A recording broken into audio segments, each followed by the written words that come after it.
Hola a todos, en este nuevo video voy a compartir con ustedes nuevos conocimientos adquiridos acerca de la teología del Antiguo Testamento.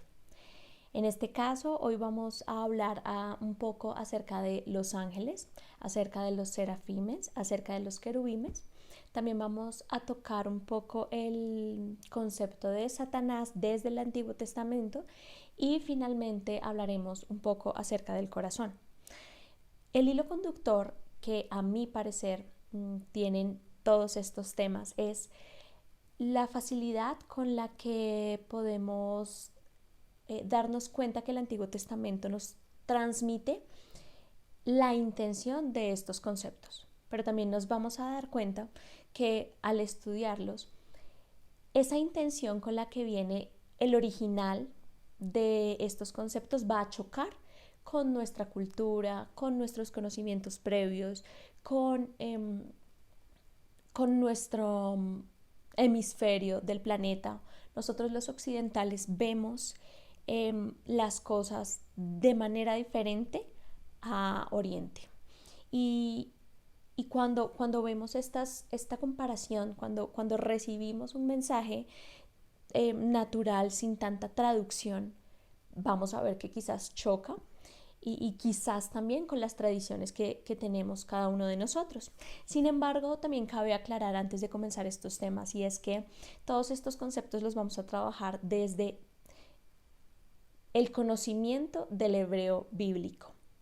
Es indispensable tener a la mano esta herramienta porque ella es la que nos va a dar luces y nos va a dar parámetros para que nosotros podamos traducir de manera más acertada a nuestro concepto lo que los autores de estas porciones bíblicas y quienes nos han traído estos conceptos a nuestra cultura y a nuestra tradición cristiana querían expresarnos. Todos sabemos que después de que los textos bíblicos han sido traducidos tantas veces, con buenas intenciones quizás, pero naturalmente a la hora de traducirlos y manipularlos tanto se pierde la esencia, se pierde la originalidad de lo que el autor quería transmitirnos. Y entonces es así por lo que es necesario regresar y utilizar esta herramienta para poder volver a contextualizarnos y volver a sacar la esencia, el origen de cada uno de estos conceptos. Y adicionalmente también cabe aclarar que vamos a ver estos conceptos o a tratar de comprenderlos desde la mente de alguien de Oriente, de una cultura diferente, de tradiciones diferentes y además de muchos años atrás, ¿no? De siglos atrás. Y esto es indispensable porque no podemos interpretar estos conceptos y estas porciones bíblicas desde nuestro contexto actualmente. Es muy importante dejar claro que debemos pararnos en esas circunstancias, en ese contexto, para poder interpretar de manera correcta lo que esto nos quiere decir. Habiendo hecho esta introducción que me parecía muy apropiada, entonces vamos a comenzar a compartir un poco acerca de estos conocimientos. Vamos a empezar por los ángeles. Los ángeles tienen varios nombres y los vamos a nombrar a continuación. El primero de ellos es Malaca. Este sería el nombre en hebreo de este nombre, valga la redundancia, que se le da a los ángeles. Específicamente lo tenemos en el Salmo 148:2 y este término significa enviado. Por supuesto, entonces podemos entender que ha sido enviado por Dios y ha sido enviado para algo, con una misión específica. También tenemos otro nombre que es Consejo de los Dioses. Encontramos en el Salmo 82:1 que al referirse a la palabra ángeles se utiliza esta definición para referirse a ellos. Por ejemplo, miremoslo y vuelvo a hacer un paréntesis, este versículo que les voy a leer, recordemos que ya ha sido traducido y no vamos a encontrar la palabra Malaca o de pronto no vamos a encontrar la palabra ángeles. Pero si fuéramos al original, encontraríamos ese término, malaka, que para ellos es cotidiano, que para ellos es entendible de primera mano, pero como para nosotros no, entonces ha sido traducido de manera que para nosotros sea más fácil de entender, pero la intención de hoy es que recuperemos esa esencia. Dice el Salmo 82:1, Dios está en la reunión de los dioses, en medio de los dioses juzga. Y cuando nos habla acá de la reunión de los dioses, se utiliza el término consejo de los dioses. Dios está en medio del consejo de dioses. Allí se utiliza la palabra designada para ángeles. También tenemos otro término que es Beneh Elohim. Beneh Elohim. Y esto significa los hijos de Dios. Los hijos de Dios. Miren que también tenemos otro término muy interesante. Este es los astros. Hay porciones en la Biblia en donde para referirse a los ángeles se les llama los astros. Y esto lo vamos a ver en Job 38:7. Este dice, cuando alaban todas las estrellas del alba y se regocijaban todos los hijos de Dios. Cuando alababan todas las estrellas del alba. Cuando se refiere a todas las estrellas del alba, se está utilizando el término en hebreo que traducido al español sería los astros. Y se refiere a los ángeles también. Miremos otro nombre. Tenemos Beneh Eliom. Beneh Eliom. Y este significa los hijos del Altísimo. Los hijos del Altísimo. Este lo encontramos en Salmo 82:6 y este dice, yo dije, vosotros sois dioses y todos vosotros hijos del Altísimo. En esta porción entonces encontraremos que si fuéramos al hebreo, a una versión original en hebreo, encontraríamos la palabra que se refiere a los ángeles y diría Beneh Eliom. Tenemos otro término, otro nombre para los ángeles y este es Kedoshim. Kedoshim. Este término significa hijo de los poderosos o los santos. Lo vemos en Salmo 89:6. Este dice, porque ¿quién en los cielos se igualará a Jehová? ¿Quién será semejante a Jehová entre los hijos de los potentados? Este es otro nombre designado para los ángeles. Uno más, tenemos los Abirim. Abirim. Y este significa los nobles. Lo encontramos en el Salmo 78:25. Este dice, pan de nobles comió el hombre. Les envió comida hasta saciarles. Allí donde dice pan de nobles comió el hombre, encontraríamos la palabra Abirim, y este Abirim hace referencia a los ángeles.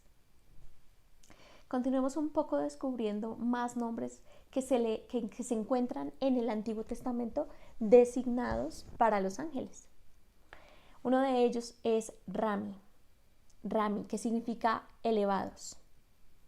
Este lo podemos encontrar en Job 21:22 y este dice, ¿enseñará a alguien a Dios sabiduría juzgando él a los que están elevados? Allí en elevados entonces encontramos el término Rami. También tenemos que hay un nombre adicional para los ángeles y es poderosos, que son poderosos. Se refiere en el Salmo 103:20 a los ángeles como poderosos. Miren aquí, dice, bendecid a Jehová, vosotros sus ángeles, poderosos en fortaleza, que ejecutáis su palabra, obedeciendo a la voz de su precepto. También se refieren a ellos entonces como poderosos. Finalmente tenemos el último nombre y es Sebaot. Sebaot. Este término significa ejército hueste, ejército o hueste. Este lo encontramos, por ejemplo, en el Salmo 148:2, y este dice: alabadle vosotros todos sus ángeles, alabadle vosotros todos sus ejércitos. Allí entonces encontramos la palabra ejércitos, y allí diría entonces Sebaot. De nuevo recalco un término que se le da a los ángeles. Miren lo importante o lo interesante de conocer un poco más acerca de los nombres que se le han dado a los ángeles en el Antiguo Testamento, porque entonces ya podemos darnos una idea. Ustedes y yo sabemos que los nombres nos permiten conocer un poco más acerca de las cualidades, de las responsabilidades en este caso que tienen la persona o el personaje que estamos estudiando. En este caso son los ángeles, y entonces podemos descubrir que tienen todas estas características. Y me parece muy interesante recalcarlos. Miren, son ejércitos, son poderosos, son elevados, son nobles, son hijos de un poderoso, son hijos del Altísimo, son hijos de Dios, hacen parte del consejo de Dios, son enviados. Miren qué interesante. No sé si de pronto ustedes ya tenían este conocimiento. Personalmente yo no lo tenía, y ahora al tenerlo me enriquece bastante el conocer un poco más acerca de los ángeles. Pero miren, aquí no se queda todo. Hay una información adicional que fue personalmente sorprendente. Los ángeles son intermediarios activos entre el hombre y Dios. Vamos a encontrar en otras religiones que cada Dios tiene como su intermediario, ¿no? Y en la nuestra, los ángeles cumplen este papel en el Antiguo Testamento. Y de verdad quiero recalcar, recuerden que estamos hablando desde el Antiguo Testamento, no nos estamos metiendo con el Nuevo Testamento, porque por supuesto en el Nuevo Testamento nos vamos a dar cuenta de otro intermediario, pero en este caso estamos hablando de los ángeles en el Antiguo Testamento. En Israel se evitó el culto a los ángeles como en otras culturas. Miren qué interesante. Israel evitó el culto a los ángeles. Y aquí es donde mi mente, mi cultura, mi tradición empieza un poco a ser confrontada, porque lo que yo he vivido y en lo que yo he crecido es en una cultura en donde se le da un culto relevante a estos seres. Pero en Israel no se hacía. En Israel no se hacía. Y se supone que nuestra creencia, nuestra religión, para algunos, personalmente mi creencia, originalmente no se lo daba. Entonces esto a mí también me lleva a reevaluarme, ¿no? A enfocarme. Miren otro dato interesante. Los ángeles, además de ser intercesores, porque creo que esto sí se acomoda bastante a lo que ya teníamos de pronto como preconcebido, también vemos que la alianza con Dios se atribuye a la mediación de los ángeles. Son intercesores, pero también están en el medio. Realmente eso es lo que hace un intercesor: mediar entre Dios y los hombres. Y lo hicieron en la alianza con el arca, que, porque este no es el tema, no me voy a meter en lo que significa esto, pero los que tenemos un conocimiento de nuestra creencia cristiana, es demasiado importante el arca. Es el pacto de amor con Dios desde el Antiguo Testamento con la humanidad. Y los ángeles sirvieron como mediadores en esta alianza. Miren lo que dice Gálatas 3:19. Entonces, ¿para qué sirve la ley?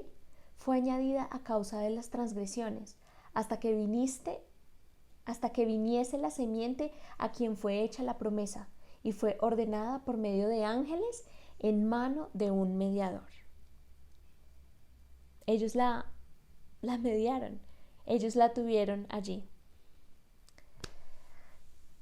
También tenemos un dato adicional y dice, cuando Israel está en exilio en Babilonia, se ve reflejado más protagonismo de los ángeles por la permeación de la cultura.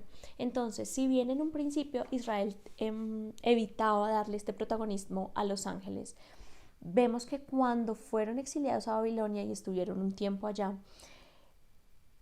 ese tiempo fue suficiente para que la cultura, para que los judíos fueran permeados por ella. Y entonces en Babilonia sí le daban un culto sobresaliente a los ángeles y ellos entonces empezaron a permearse de eso. También vemos unos daticos adicionales y es que además de que los ángeles son los ojos de Dios, lo vemos en Zacarías 3:9, también vemos que los ángeles ensalzan a Dios. Una de las tareas de los ángeles es ensalzar a Dios. Esto lo vemos en el Salmo 148 del 1 al 2. Ya había leído anteriormente el 2, pero miren lo que dice el 1. El 1 dice, alabad a Jehová desde los cielos, alabadle en las alturas. Y luego viene el 2, alabadle vosotros todos sus ángeles, alabadle vosotros todos sus ejércitos. Una de las tareas de los ángeles entonces es ensalzar a Dios. Es una de sus tareas. También vemos en Segunda de Reyes 2:11 que los ángeles tienen una naturaleza luminosa. Se les ha descrito así, tienen una naturaleza luminosa. Se les imagina en términos antropomórficos. Tengamos en cuenta, como quise establecer desde un principio, y es que estos son seres que son sobrenaturales. Y al ser descritos por un ser humano con herramientas limitadas, con vocabulario limitado, con conocimiento limitado, lo que va a tratar de hacer es describir lo que ve o lo que se le ha sido revelado a través de sus propias herramientas y de sus propios conocimientos. Es entonces cuando vemos que los ángeles son descritos con características humanas. Y a eso me refiero con que los imaginamos con términos antropomórficos. Por eso es que los ángeles no tienen alas. En un estudio más profundo podríamos darnos cuenta que los ángeles no tienen alas. Y vamos a ver más adelante qué seres sí tienen alas, pero los ángeles no. Porque si se les describe antropomórficamente, los seres humanos no tenemos alas. Por ende, los ángeles tampoco. Entonces, claro, ahí de nuevo entra para mí personalmente otra contradicción con lo que yo previamente tengo concebido. Los ángeles son superiores al ser humano en cuanto al intelecto. Eso está establecido, lo podemos encontrar también en los textos bíblicos del Antiguo Testamento. Adicionalmente, vemos, por ejemplo, en Job 15:15 que dice que Dios ni siquiera se fía de ellos. O sea, a pesar de que su intelecto es superior al del ser humano, Dios de todas maneras no reposa toda su confianza en los ángeles. Miren lo que dice Job 15:15. He aquí en sus santos no confía, y ni aun los cielos son limpios delante de sus ojos. No son seres perfectos. Esto me lleva a entender por qué en un principio no se les rendía culto a los ángeles. Los ángeles no están por encima de Dios, porque Dios no se confía absolutamente de ellos. Miren, los ángeles también ejecutan los juicios de Dios. Esto lo vemos en Éxodo 12:23. Porque Jehová pasará hiriendo a los egipcios, y cuando vea la sangre en el dintel y en los dos postes, pasará Jehová a aquella puerta, y no dejará entrar al heridor en vuestras casas para herir. Al heridor. Allí se hacía referencia a los ángeles. Entonces ellos ejecutan los juicios de Dios también. Y finalmente, acerca de los ángeles, podemos ver que ellos son portadores de la muerte. Recuerden que ellos son enviados, ellos son siervos de Dios, ellos obedecen a Dios en la misión. Entonces, no, caramba, tenemos que entender que los ángeles también son portadores de muerte. Dice Job 33:22, la ira del rey es mensajero de muerte, mas el hombre sabio la evitará. Con esto entonces cierro el tema de los ángeles, que quizás es el más largo y el que nos va a tomar un poco más de tiempo, y quiero entonces repasar un poco acerca de los querubines y también de los serafines. ¿Qué tenemos acerca de los querubines que encontramos en el Antiguo Testamento? ¿Qué referencias tenemos acerca de este tema? Que son seres híbridos y mitológicos. Entonces aquí sí entramos un poco más como a un concepto curioso porque se asemeja un poco más a películas, a películas romanas, griegas, con imágenes que podemos de pronto recordar o visualizar en la entrada de palacios, en como lugares sagrados o lugares importantes, y encontramos estas estatuas allí. Pero tiene todo el sentido porque justamente esa cultura romana vino y también permeó la cultura judía, y por eso entonces se describen de esta manera. Se dice en el Antiguo Testamento, hay referencia que nos dice que ellos cuidan del árbol de la vida. Lo encontramos en Génesis 3:24. Este dice, echó pues fuera al hombre y puso al oriente del huerto de Edén querubines y una espada encendida que se revolvía por todos lados para guardar el camino del árbol de la vida.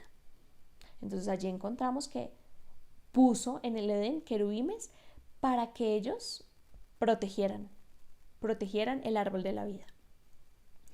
Adicionalmente vemos que son el soporte del trono de Dios.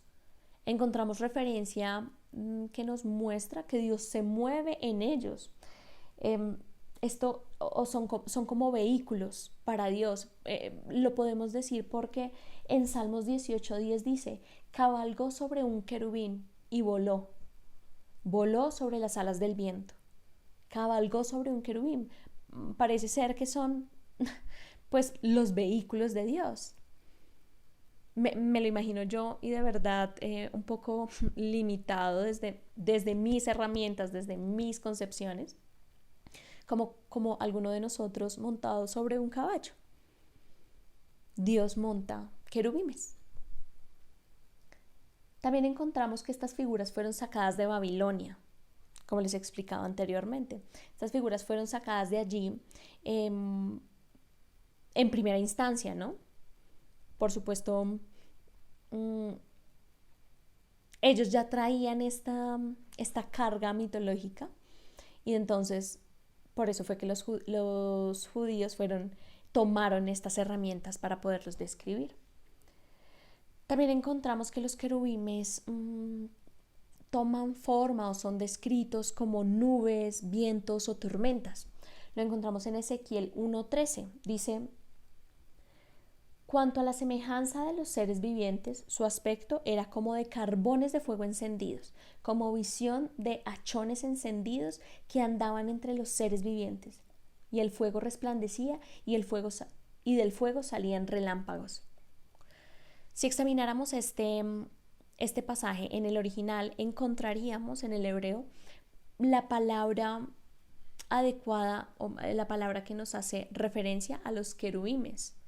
Entonces no veríamos los seres vivientes, sino veríamos la palabra querubines, y se empieza a describir cómo los veían. Resulta que en el templo de Jerusalén también había imágenes de ellos. Entonces ya podemos encontrar que estas figuras dentro de la cultura y dentro de la historia con Dios del pueblo de Israel, ya podemos encontrar estas figuras allí. También vemos que además de guardar el árbol de la vida, guardan la entrada del Edén. Eso también lo vimos en el versículo que leímos anteriormente, en Génesis 3:24. También los querubines tienen relación con el arca, Y en primera de Samuel 4:4 lo vemos, dice, envió el pueblo a Silo y trajeron de allá el arca del pacto de Jehová de los ejércitos que moraba entre los querubimes. Y los dos hijos de Eli, Ofni y Finés estaban allí con el arca del pacto de Dios. Entonces hay una relación. Los ángeles estaban allí con el tema de la alianza y los serafimes están relacionados con el tema del arca. No tienen relación con el ser humano porque ellos muestran la majestad de Dios. Entonces, los ángeles sí eran mediadores, o son mediadores entre Dios y el ser humano, pero los querubimes no. Los querubimes no tienen nada que ver con, no tienen contacto con el ser humano. Punto importante tener en cuenta. Ellos representan unión de la morada de Dios en el cielo y la tierra. Eso es lo que ellos representan. Y también encontramos finalmente en Ezequiel 11:22, encontramos una referencia que nos permite entender que ya a pesar de que no hay templo, ya para esta época el templo ha sido destruido, los querubimes todavía siguen dentro de la cultura y dentro de las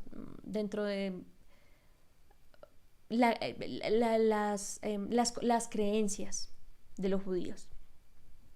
Esto entonces con respecto a los querubimes. Ahora vamos a ver brevemente sobre los serafines.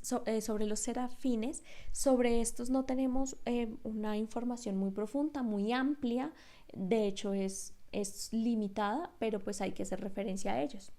Y son, o vemos en Números 21:6, que tienen cuerpos de serpientes, tienen alas y son venenosos. Realmente esto es así. Es curioso, o sea, parece como si estuviéramos hablando de una historia, de un cuento, de una película para niños, pero así es. Y no sería coincidencia que realmente todo este material mitológico e histórico haya salido originalmente de toda esta concepción hebrea y de toda esta concepción también de la cultura judía. Dice Números 21:6, y Jehová envió entre el pueblo serpientes ardientes que mordían al pueblo, y murió mucho pueblo de Israel. Cuando se utiliza aquí el pueblo, envió entre el pueblo serpientes ardientes, esa palabra serpientes ardientes diría en el hebreo, o haría referencia en el hebreo a los serafines. Ellos también son referentes de resurrección y vida nueva. También hacen referencia a la adoración del Dios que está sentado en el trono. Y finalmente encontramos una información adicional acerca de ellos, y es que ellos cubren parte de su cuerpo ante la majestuosidad del Señor. Encontramos esa referencia cuando hablan acerca de que ellos se cubren al mirar el arca. Esa es una información muy corta acerca de los serafimes, pero entonces podemos darnos cuenta o darnos idea un poco qué diferencia tienen con los querubines y qué diferencia tienen entonces con los ángeles. Bueno, y finalmente entonces ahora quiero pasar a hablar acerca de Satanás muy brevemente. El tema de Satanás es súper amplio, pero quiero utilizar ese hilo conductor del que les hablé al principio para poder sustentar por qué lo tomo aquí brevemente. Y es este tema como de descubrimiento de lo que significa realmente Satanás y este concepto en el Antiguo Testamento. Entonces miremos que en el Antiguo Testamento este nombre, Satanás, no es un nombre propio, es más bien un sustantivo que se pone en algunos personajes de manera temporal. Entonces vamos a ver en el Antiguo Testamento que hay ciertos personajes que en momentos específicos de la historia se ponen este sustantivo. En ese momento incluso diría yo es más bien como un adjetivo. En ese momento ellos están siendo Satanás.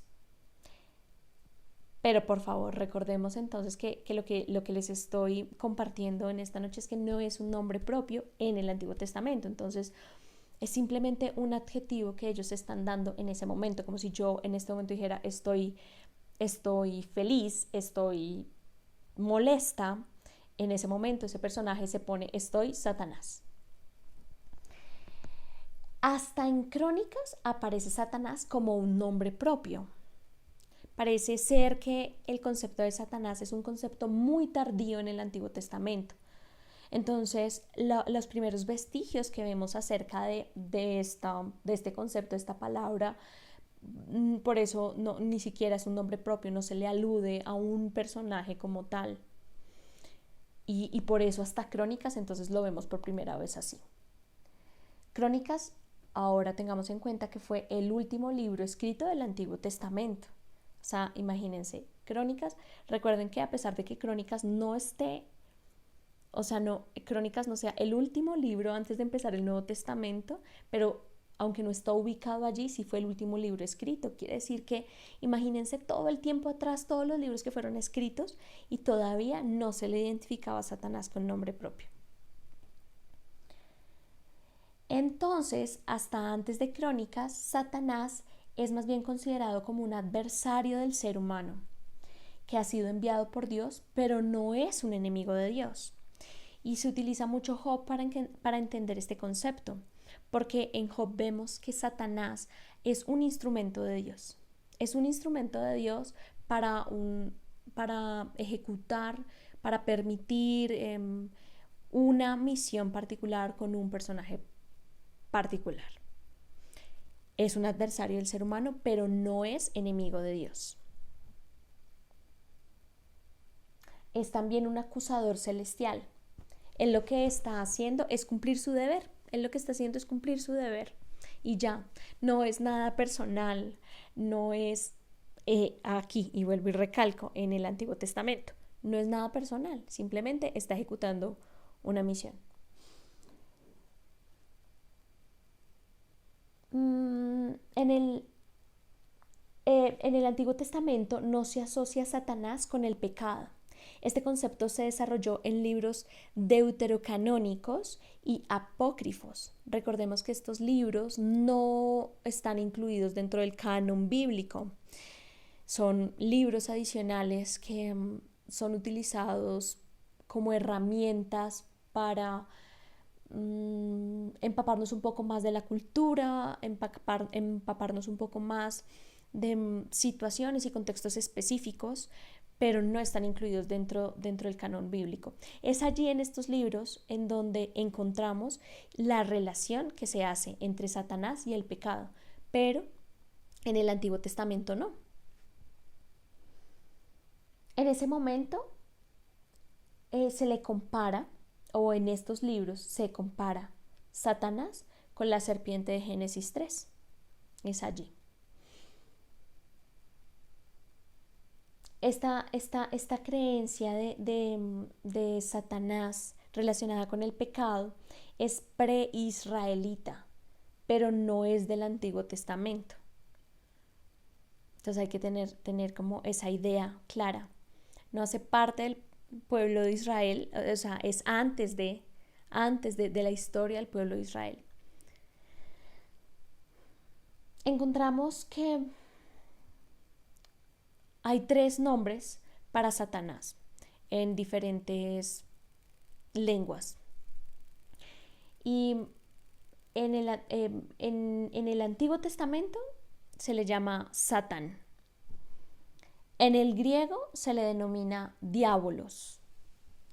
Y en el latín se le denomina Lucifer. Entonces es hasta allí también donde empezamos a encontrar diferentes nombres.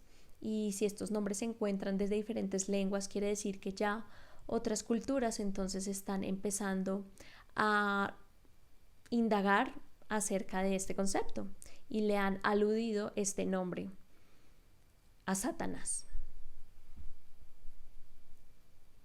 Y finalmente, tiempo después, los judíos, el judaísmo revivió estos conceptos. Entonces miren quizás esto es un poco confrontador,